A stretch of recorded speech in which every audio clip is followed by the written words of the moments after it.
Chapter 1. The whispers begin. The autumn of 1776 lay like a heavy blanket over the town of Concord, Massachusetts. The leaves on the oaks and maples had begun to blaze in red and orange, but the wind carried a chill that bit into the skin and whispered of the war raging in the colonies. On the outskirts of town, where the forest thickened and the creaking trees stood like silent guardians, lay the Warren family's farm. It was a simple timber building, with a chimney that always emitted a thin wisp of smoke, as if the house itself were breathing. But lately the smoke had felt heavier, as if something unnatural mingled with the burning wood. Elias Warren, an 11-year-old boy, was the youngest son of the family.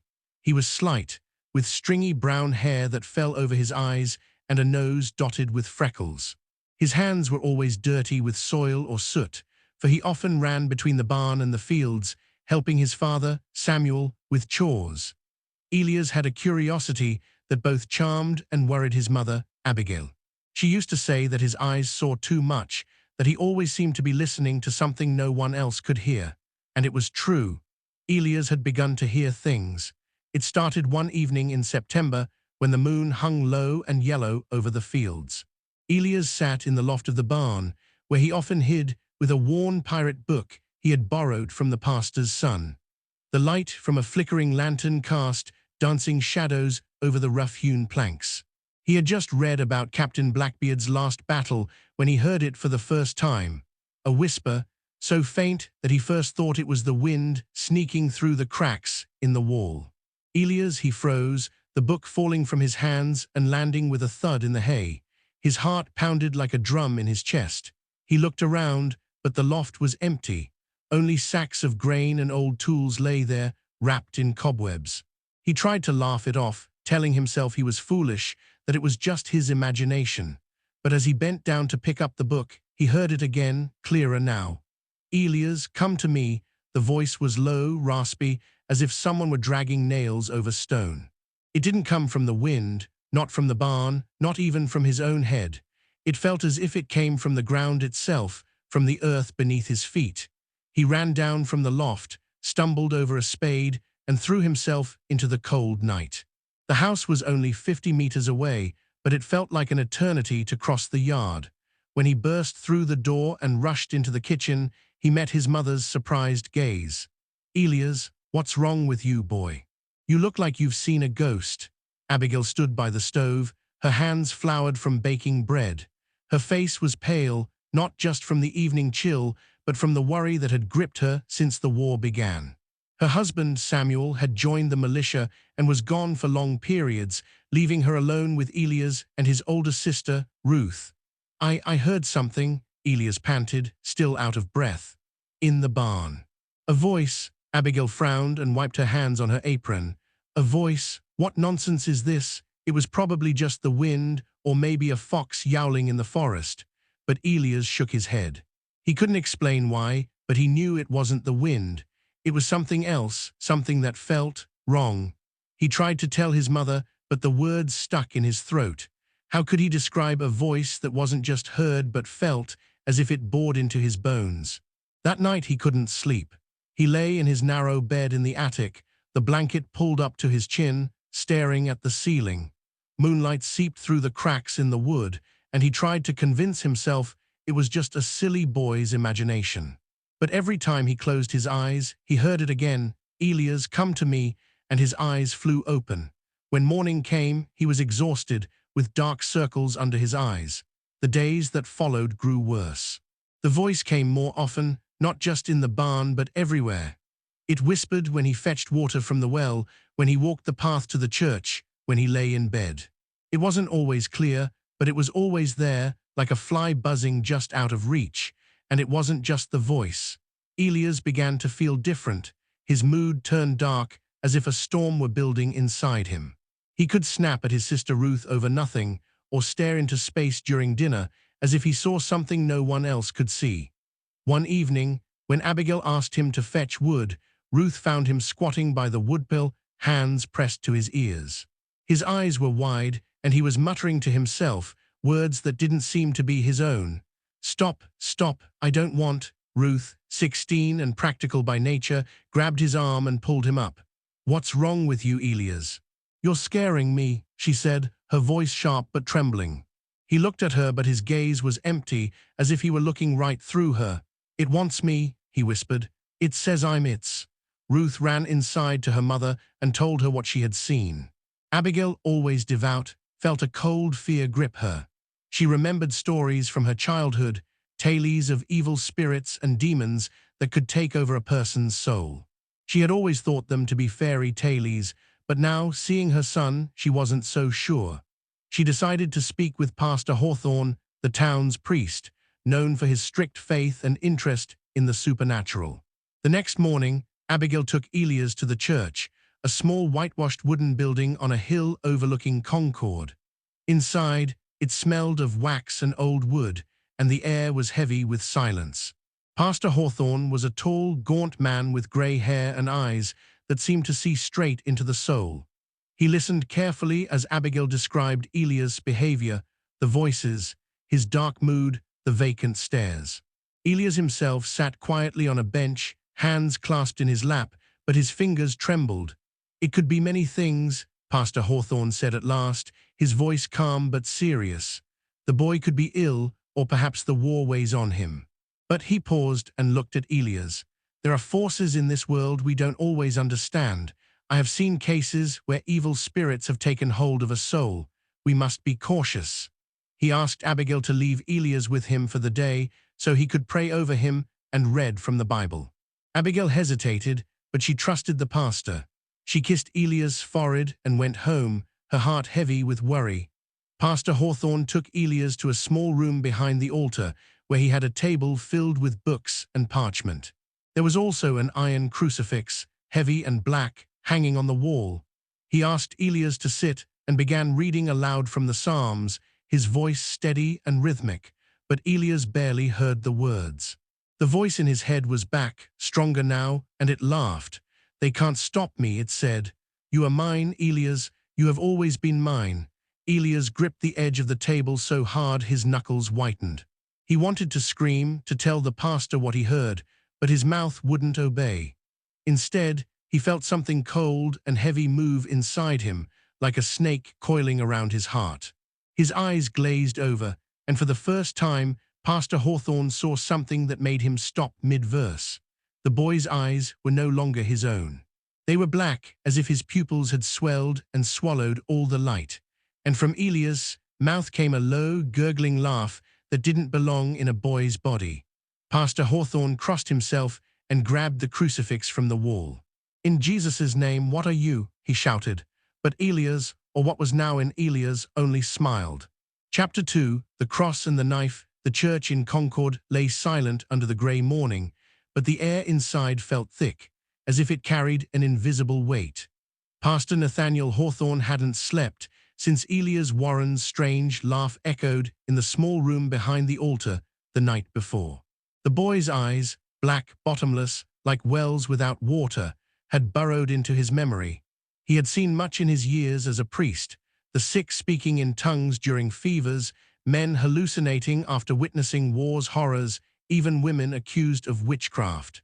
But this was different. This was not a boy's madness or a sick man's fever dream. This was something ancient, something that smelled of earth and decay. Hawthorne sat at his desk in the parsonage, a small building next to the church, surrounded by books and parchment he had collected over the years.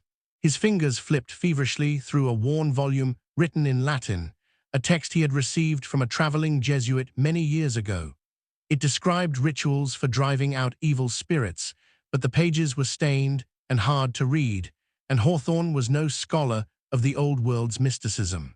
He was a practical priest, raised in Puritan simplicity, but now he felt like a soldier facing an enemy he didn't understand. Elias sat in a chair in the corner of the room, bound at the arms and legs with ropes Hawthorne had fetched from the church's storeroom. The boy hadn't spoken a word since the laugh the night before, but his presence was enough to make the priest's skin prickle. Elias' head hung forward, hair falling over his face, and he breathed in short, uneven gasps. But it wasn't the breathing that worried Hawthorne. It was the sound that came with it, a faint, hissing noise, as if something moved in the boy's throat, something not human. Hawthorne had sent word to Abigail Warren and asked her to stay away from the church until he called for her. He had also asked the town's blacksmith, Thomas Crane, to come. Crane was a large, broad-shouldered man with hands that could crush walnuts, but he was also deeply devout and had helped Hawthorne before with difficult situations, like when a madman tried to burn down the church the year before. Crane knocked on the door just after dawn, his face red from the cold and his eyes full of questions. "What's wrong with the boy, Pastor?" asked Crane, glancing at Elias, who sat motionless in the chair. "His mother says he hears voices." "Is it fever or something worse?" Hawthorne sighed and set the book down. "I don't know what it is, Thomas, but I've seen his eyes, they aren't his, and the voice that came from him yesterday, it wasn't a boy's voice." Crane crossed himself, his rough fingers trembling slightly. "What do you plan to do?" "We must try to drive it out," said Hawthorne. "I've read about rituals, but they are dangerous. If it's what I think, a demon, it won't give up without a fight." Crane nodded, but his face was tense. He had seen war, seen men shot and bayonets sliced through flesh, but the thought of a demon turned him pale. "What do you need from me?" "Your strength," said Hawthorne, "and your courage. If it gets violent, we must hold the boy. But whatever you see, whatever you hear, trust me and God's power." They moved Elias to the church's altar room, where Hawthorne had prepared a circle of salt on the floor, an old tradition he had read about in the Jesuits' book. In the center of the circle, they placed Elias, still bound, on a chair. Hawthorne had also fetched a silver knife from his collection, a relic said to have been blessed by a bishop in England. He held it in one hand and the crucifix in the other, while Crane stood by his side with a Bible and a bucket of holy water. "In the name of the Father, the Son, and the Holy Spirit," began Hawthorne, his voice high and clear in the silent church. He held up the crucifix and directed it toward Elias. "You who have taken this boy, show yourself, name yourself."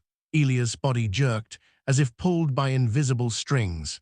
His head snapped back, and his mouth opened in a silent scream. Then the voice came again, the same raspy, inhuman sound Hawthorne had heard the night before. "You cannot call me priest," it said, and the words seemed to echo from the walls themselves. "I am older than your books, older than your cross. I was here before you built your churches on our earth." Crane stepped back, his face white as snow. "Lord, have mercy," he muttered, gripping the Bible tighter. Hawthorne felt sweat run down his back, but he stood firm. "In Jesus' name, leave this boy," he shouted, splashing holy water from the bucket toward Elias. The droplets hit the boy's face, and he screamed, a scream that was both the boy's pain and something else, as if two voices fought for the same throat. Elias' body began to shake violently, the ropes cutting into his wrists and blood seeping onto the floor.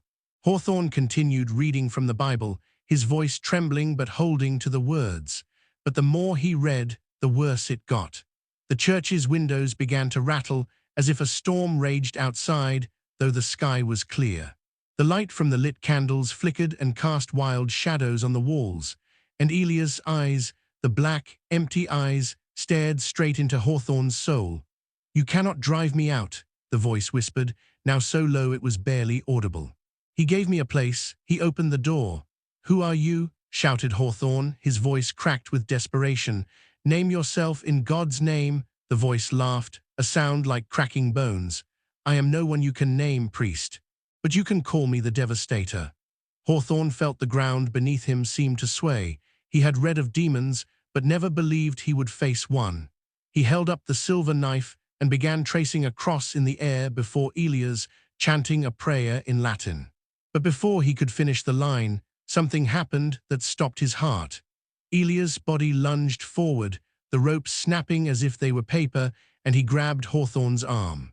The boy's fingers were cold as ice, and his grip was inhumanly strong. The knife fell from Hawthorne's hand and clattered to the floor. Crane rushed forward to pull the boy off, but Elias, or whatever controlled him, threw him back with a single motion as if he were a doll. Crane crashed into a pew and lay gasping in pain.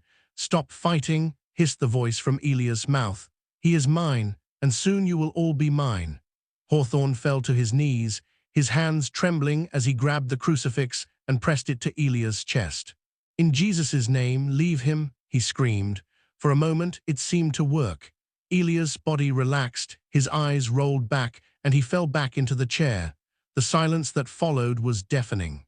Hawthorne exhaled, his heart pounding so hard he thought it would burst. But then Elias's eyes opened again, and they were no longer black. They were red, like glowing coals, and a smile spread across his face. "You have no power here," the voice said, and this time it wasn't just from Elias's mouth. It came from everywhere, from the walls, from the floor, from the air itself. The candles went out, and the church was plunged into darkness. When Hawthorne lit a lantern with shaking hands, he saw that Elias was gone. The chair was empty, the ropes lay in a heap on the floor, and the salt circle was broken, as if someone had kicked it apart. Crane lay by the pew, blood trickling from a scratch on his forehead. Outside, the sound of horse hooves could be heard, the militia patrolling the town, but Hawthorne knew this was not something soldiers could fight. He ran out into the night, his breath forming clouds in the cold air. Elias was nowhere to be seen, but in the forest, beyond the church's hill, he heard it again, the low, gurgling laugh that was not Elias.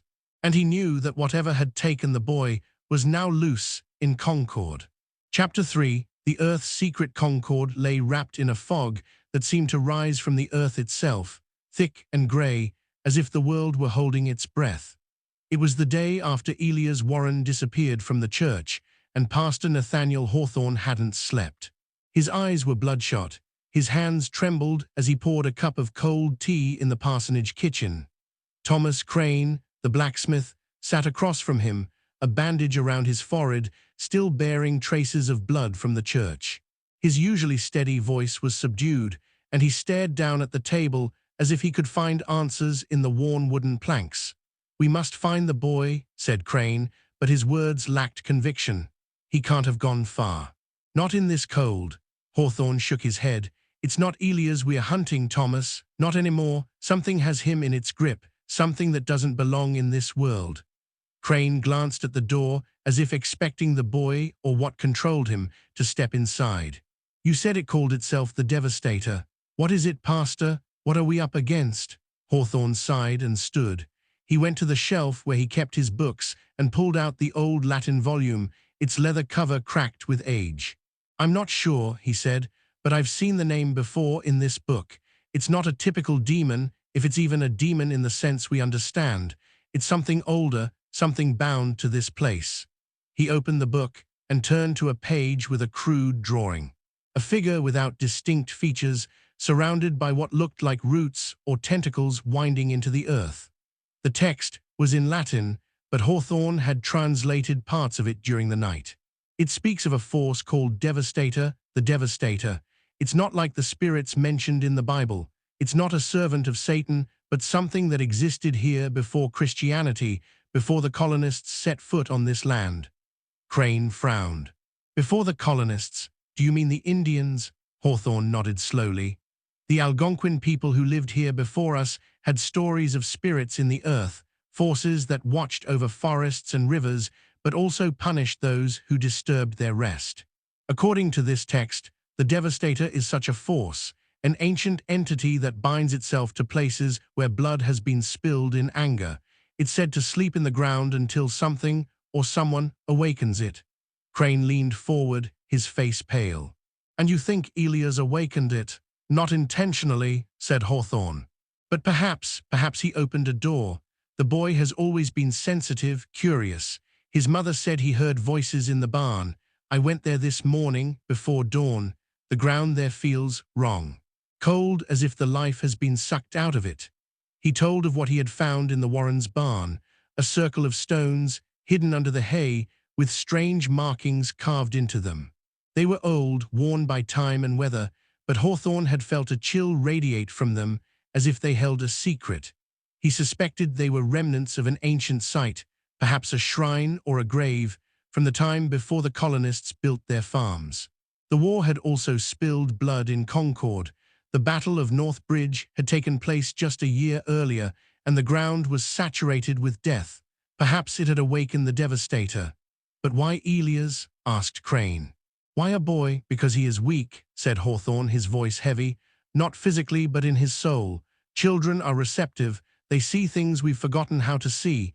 If the Devastator needed a body, a voice, Elia's was perfect. As they spoke, shouts came from outside. Hawthorne and Crane ran to the window and saw a group of militiamen ride into town, their coats stained with mud and blood. One of them, Captain Amos Reed, dismounted and pounded on the parsonage door. When Hawthorne opened it, he saw that the captain's face was ashen. "Pastor, we need you," said Reed. "Something's happened by the river. It's the boy, Elias Warren." Hawthorne grabbed his coat and crucifix, while Crane followed. They rode out with the militiamen to the Musketaquid River, a narrow stream winding through the forest outside Concord. The fog lay thick over the water, and the air smelled of dampness and rotting leaves. When they arrived, they saw tracks in the mud, small footprints, as if a child had run barefoot. But what made Hawthorne freeze was what lay by the river's edge. A dead deer, its body torn apart as if wild animals had attacked it. But the wounds weren't like those from claws or teeth. They were neat, as if someone had cut with a knife, and around the animal lay strange markings drawn in the mud, the same markings Hawthorne had seen in the barn. And in the center of the circle, covered in blood, lay one of Elia's shoes. "Lord, have mercy," muttered Crane and crossed himself. Reed pointed toward the forest. "We saw him, Pastor, or something that looked like him. He ran in there, but we didn't dare follow." It was as if the forest itself breathed. Hawthorne felt fear grip him, but he couldn't turn back. He asked Reed and his men to stay by the river and entered the forest with Crane at his side. They followed the tracks, which grew fainter the deeper they went. The trees stood denser here, their branches like gnarled fingers reaching for the sky. The air was heavy, and Hawthorne could swear he heard a faint hum, as if the ground itself whispered. After an hour of searching, they found a clearing, surrounded by old oaks whose roots twisted up from the earth like snakes. In the center stood Elias, his clothes dirty and torn. He held a knife in his hand, a simple hunting knife, perhaps one his father had used to skin animals. But it was his face that made Hawthorne stop. Elias' eyes were red, like glowing coals, and his mouth was curved in a smile that wasn't his own. "Elias," said Hawthorne cautiously, his voice trembling. "Boy, can you hear me?" The boy turned his head, but the movement was unnatural, as if his neck weren't bound by bone and muscle. "He hears you," said the voice, the Devastator's voice. "But he is not here, not anymore." Crane grabbed Hawthorne's arm. "We must bind him, Pastor, now." But before they could move, Elias threw his head back and screamed, a sound so loud and inhuman that birds flew up from the trees. The ground beneath them began to vibrate, as if something moved in its depths. The roots around the clearing began to writhe, not like plants but like living things, and to Hawthorne's horror, he saw them form markings in the earth, the same markings as by the river and in the barn. "It's the ground," whispered Hawthorne. "It's awake." He raised the crucifix and began reciting a prayer, but Elias, or the Devastator, laughed. "Your words are empty, priest. This earth is mine. The blood spilled here has given me strength. The war, the hatred, the killing, it's my nourishment." Hawthorne now understood what the demon meant. The American Revolution, with its battles and bloodshed, had awakened the Devastator. The Battle of Concord, where colonists and British bullets had burrowed into the earth, had been like an offering. And Elias, with his curiosity and sensitivity, had become its gateway. "What do you want?" shouted Hawthorne, his voice cracked with fear and anger. "I want what is mine," said the Devastator, "this world, and I begin with him." Elias raised the knife, but not toward Hawthorne or Crane. Instead, he drew the blade across his own arm, and the blood dripped into the earth. Where it hit, the ground smoked, as if the blood were acid. Hawthorne lunged forward, but an invisible force threw him back. He landed hard in the moss, the air knocked from his lungs. Crane tried to grab Elias, but the boy was faster. He darted into the forest, his laugh echoing between the trees. Hawthorne struggled to his feet, his body aching, but he knew they couldn't let him disappear again. They gave chase, but the tracks led nowhere. It was as if Elias had dissolved into the fog. When they returned to the clearing, they saw that the markings in the earth had vanished, but the ground was still warm, as if it breathed. Hawthorne fell to his knees, crucifix in hand, and prayed for Elia's soul. But in his heart grew a terrible realization. The Devastator was not just in Elia's. It was in the ground, in the forest, in Concord itself, and it was hungry. Chapter 4. The broken ritual night had fallen over Concord like a cloak of darkness, and the fog from the Musketaquid River crept into the town like a living entity. Pastor Nathaniel Hawthorne stood in the parsonage kitchen, his hands trembling as he filled a silver chalice with holy water. His face was pale, the wrinkles deeper than ever, and his eyes burned with a mix of faith and desperate rage. What had happened in the forest earlier that day, Elia's blood seeping into the earth, the ground smoking from the acid-like liquid, had shaken him to his core. The Devastator was not just a spirit. It was a force fed by the earth itself, awakened by the war's blood and bound to this land since times before the colonists arrived. Hawthorne knew that if he didn't act now, it would spread like a plague through the town, through the colonies, and perhaps even through the entire revolution. He had gathered a small group of believers in the parsonage. Thomas Crane, the blacksmith, whose bandage around his forehead still bore traces of blood from the church.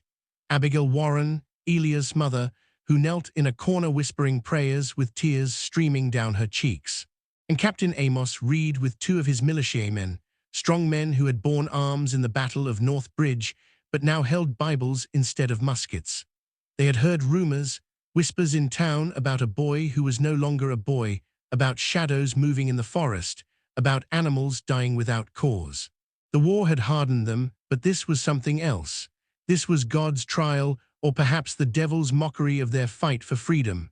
"We must drive it out tonight," said Hawthorne, his voice steady despite the inner storm. "The ritual is old, from the Jesuit book, but adapted to our faith. We will bind Elias and use the cross, the knife, and the holy water. But be warned, the Devastator is strong. It draws power from the earth here, from the blood spilled in the war. If we fail," he trailed off, unable to say the words aloud. Abigail rose, her eyes red from crying. "My boy, he's still in there, isn't he? You can save him." Hawthorne placed a hand on her shoulder, but his touch was cold. "We must believe that, but if the demon takes over completely, then it's Elia's soul we fight to save, not his body." Crane nodded, his rough fists clenched. "We've heard what happened in the forest. The ground's smoking. It's like hell has opened up. But I've seen men die in battle. This is worse, but we don't give up." Reed, the captain, tightened his belt knife. "The militia protects the town from the British. We'll protect it from this too. Tell us what to do, Pastor." Hawthorne led them out into the night, toward the Warrens' farm. That was where the tracks had pointed after the forest. Elias had returned home, or rather been lured there by the demon's will. The farm lay silent, but from the barn came a low, rhythmic sound, as if something were digging into the earth. They carried torches, but the light seemed weak, as if the darkness swallowed it. As they approached, they saw the barn door ajar, and from within came a faint glow, not from fire but from something else, a greenish shimmer that seeped out like poisonous fog. They formed a circle outside the barn, with Hawthorne in the center. He held the crucifix in one hand and the silver knife in the other, while Crane carried a bucket of holy water and Reed, and his men held ropes and Bibles. Abigail stood at the back, her lips moving in silent prayers. "In the name of the Father, the Son, and the Holy Spirit," began Hawthorne solemnly, "we gather here to drive out the evil that torments this boy and this land." They opened the door cautiously. Inside the barn stood Elias, in the center of the old stone circle Hawthorne had found earlier. His clothes were in rags, his skin pale and dotted with wounds that healed unnaturally fast. He held his hands outstretched, and beneath him the ground smoked faintly as if roots moved in the depths. His eyes were red, glowing, and when he turned to face them, a smile spread across his lips, a smile that was both innocent and malevolent. "You come again," said the voice, the Devastator's voice, deep and gurgling like earth swallowing water. "You think your words can bind me? This land is mine. The blood from your wars has awakened me, and now I drink your fear." Hawthorne crossed himself and stepped forward. "In Jesus' name, show yourself. Leave this boy." He splashed holy water from the bucket that Crane handed him. The liquid hit Elias, and the boy's body jerked. A scream echoed through the barn, a scream that was both Elias' pain and the demon's rage. Steam rose from his skin, and he fell to his knees, but his eyes didn't flicker. They burned brighter. "Bind him," shouted Hawthorne. Reed and his men rushed forward with the ropes, but Elias was quick. His body twisted unnaturally, his arms stretching as if not guided by joints, and he grabbed one of the militia men, Corporal Jenkins. The boy's fingers dug into the man's arm, and Jenkins screamed as his skin was torn open as if by invisible claws. Blood sprayed out, dripping into the stone circle on the floor. The ground beneath them vibrated violently, and from cracks in the wooden floor rose a greenish smoke, as if hell boiled beneath the surface. "Hold him," screamed Crane, and threw himself into the fray. He grabbed Elias around the waist, his muscles straining like ropes, but the boy, or the demon, threw him off like a fly. Crane crashed into a wall, a nail tearing open his cheek, and blood streamed down his face. He coughed but rose again, his eyes filled with determination. Abigail screamed from the door, "Elias, my boy, stop. It's your mother." She ran forward, ignoring Hawthorne's warning, and tried to embrace him. But Elias turned to her, his red eyes staring into hers, and from his mouth came a hissing laugh. "Mother, you gave me life, but the earth takes it back." His hand, small but strong as iron, grabbed her throat, and she gasped for air. Hawthorne acted swiftly. He raised the silver knife and traced a cross in the air before Elias, chanting the words from the Jesuit book in Latin. "Exorcismus te, omnes immundus spiritus, omnes satanica potestas," the voice echoed in the barn, and for a moment it seemed to work. Elias' body shook, his grip on Abigail loosened, and she fell back, coughing and crying. The boy's eyes flickered, and for a second Hawthorne saw Elias' true gaze, frightened, confused, human. "It's working," shouted Reed, as he tied the ropes around Elias' arms again. The other militiaman, Sergeant Hale, helped, but the blood from Jenkins's wound continued to drip into the circle. The ground smoked more intensely now, and roots, thick black roots that didn't belong in a barn, broke through the floor. They writhed upward like tentacles, grabbing Hale's legs and pulling him down. He screamed, his knife falling and stabbing into his own thigh as he struggled. Blood poured out, dark and thick, mixing with what had already fallen. The roots absorbed it, growing faster, spreading like a living carpet across the floor. "No, in God's name, back off," roared Hawthorne, and pressed the crucifix to Elias' chest. The boy screamed again, a sound that made the torches flare up and then extinguish one by one.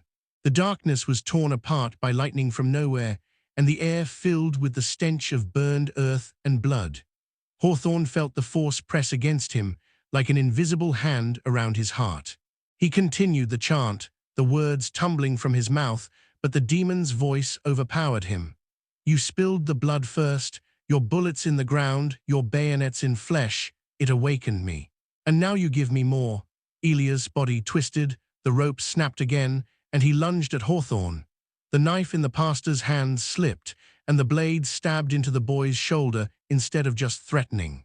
Blood sprayed from the wound, Elias' real blood, and it hit the ground. But instead of weakening the demon, it seemed to strengthen it.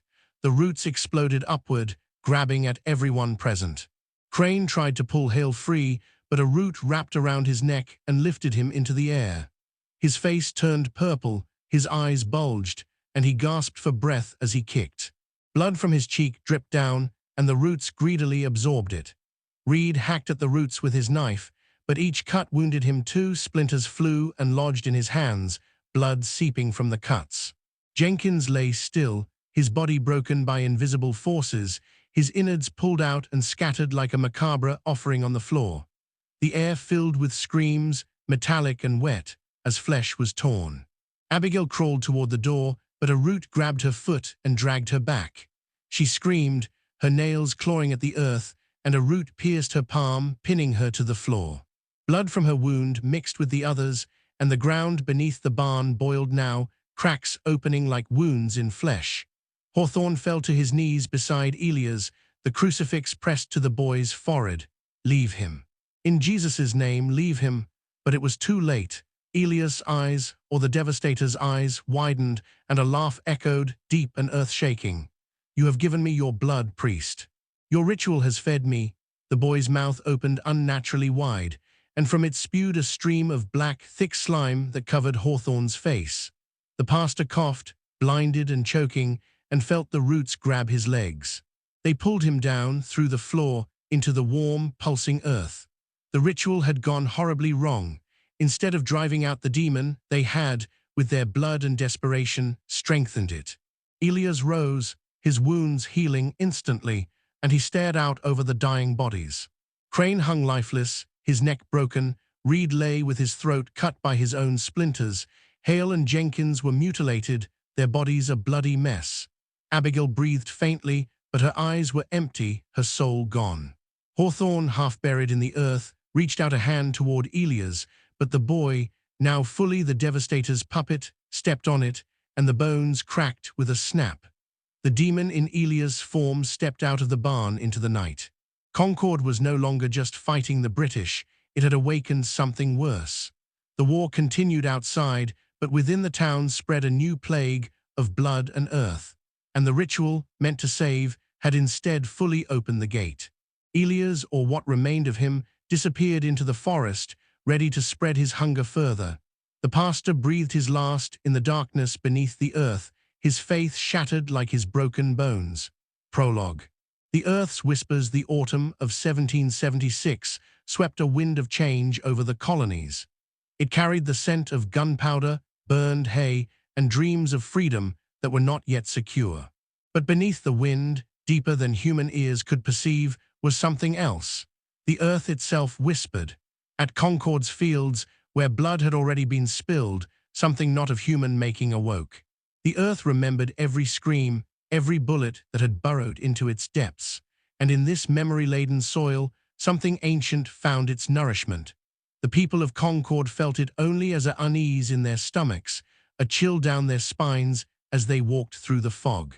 But children could hear it more clearly, for their senses were not yet dulled by reason. A name, a call, a voice that promised both power and ruin, and one boy, Elias Warren, heard it stronger than anyone else.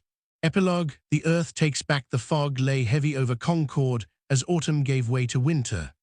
The war raged on, with rifles firing and drums thundering, but in the town, people had begun to speak in whispers. They spoke of animals found torn apart, as if by invisible hands. They spoke of shadows wandering through the forest without bodies, and of roots that moved as if they breathed. They also spoke of a boy who disappeared, and of a priest who was never seen again. But the earth remembered. It remembered the blood of soldiers and mothers, of sisters and sons. And that which rested in the depths, the one called the Devastator, now had a body, a voice, and a world full of war to drink from. For generations, Concord would speak of those nights when the earth itself seemed to awaken. And those who walked near the Muscataquid River in the autumns said they could still hear a whisper in the wind. "Elias, come to me."